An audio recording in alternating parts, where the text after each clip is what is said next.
გახწნილი ძველი კაცი. საშნელი სიტყვები.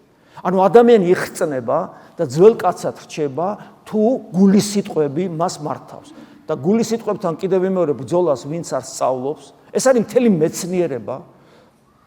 წმინდა მამები სვამას წერენ, ჩვენი ქადაგებების პრინციპში 80% ამას ეძღვნება განსაკუთრებით ბოლო პერიოდში, იმიტომ რომ აღმოვაჩინე რომ ადამიანები აბსოლუტურად მართულები არიან გულის სიტყვებით, ვინც ამას კითხულობს წმინდა მამებს, წმინდა წერილს, ვინც უსმენს ჩვენ სიტყვას და ამას პრაქტიკაში ანხორციელებს, ის იზრდება.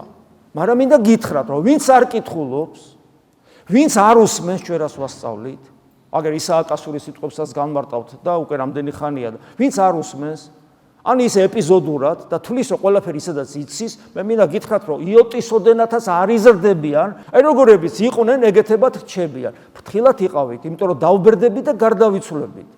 და გულის სიტყვებთან ბრძოლა თუ არ ვისწავლეთ, ეს ნიშნავს იმას, რომ მე გუშინას გითხარით, თუ არ ვხდები, ეშმაკი მართავს ყველაფერს ჩვენში, ჩვენს ფსიქიკას, ჩვენს ნებელობას და აბსოლუტურად ყველა ჩვენ ნერვულ სისტემას, ჩვენს აზრებს. და გონია ხარ თავისუფალი, სინამდვილეში ხარ მარიონეტი დაცემული ანგელოზის.